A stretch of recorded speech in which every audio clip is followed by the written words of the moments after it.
Ganito lang naman yung view namin sa room and sa banyo. Dito yan sa Villa Neira, yung pinagstayan namin nung nag-free dive course kami sa Mabini, Batangas. And syempre, i-villa tour ko kayo.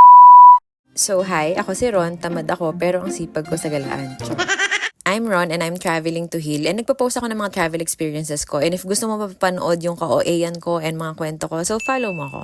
So ayun na nga, nagstay kami sa Camagong room dito sa Villa Neira. Since bihira ako mapadpad sa south, so syempre gusto natin yung may view, and yung view dito sa Villa Neira did not disappoint, pati nga sa banyo, di ba? Ito yung living room, and since good for 4 person to, actually up to maximum of 6 person, so ang ganda mag-chill dyan. Ewan ko ba, ang therapeutic kapag ang ganda ng view ng accommodation. Then yung tutulugan is dun sa may attic, and ito lang naman yung bubungad na view sa inyo pag gising nyo. Wow! And then ito na nga, yung bathroom na ang ganda ng view. Pag ganito yung bathroom, feeling ko sisipagin ako maligo araw-araw. Char.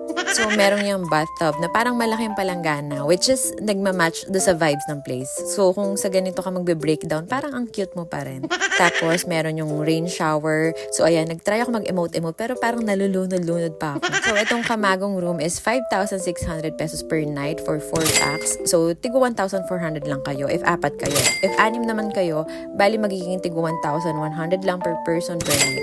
Kahit siguro hindi kami nag-free dive sa maximum free diving, dito pa rin kami magstay. Kasi alam niyo naman, pag ganito, mahilig ako sa magagandang view.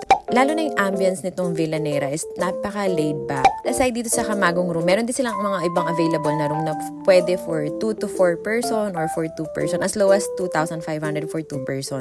And syempre, umuyapal na naman tayo and pinasilip sa atin yung ibang room para maipakita ko sa inyo. So, ayan yung mga available na rooms nila, and pwedeng room lang yung i-book nyo or yung buong villa kung marami naman kayo. And ang maganda pa dito, pag yung accommodation nyo is maganda yung view, halos ayaw nyo nang umalis-alis pa. So, pwede kayo magdala ng mga food na lulutuin nyo. Merong shared kitchen.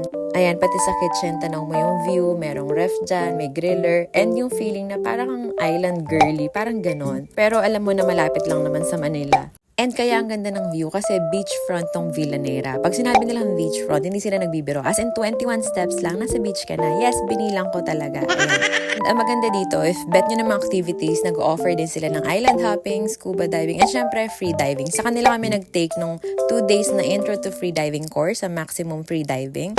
And may vlog ako about my experience, so panoorin nyo na lang yon. So, located yung Villa Neira sa Mabini, Batangas. I-Waze or Google Maps nyo. If may dala kayong sasakyan, dito kayo pwede mag-park. 200 pesos yung fee pag overnight parking. And then, ito yung entrance papunta sa villa.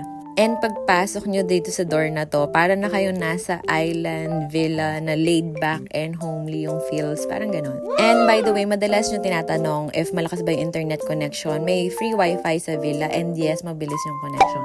So to book or for other inquiries, mag-message lang kayo sa Facebook or IG nila. And since tag-init na, i-share mo na to sa mga makakasama mo mag-Batangas. And if may question kayo, let me know in the comments. And don't forget to follow me for more travel, food, and healing stories.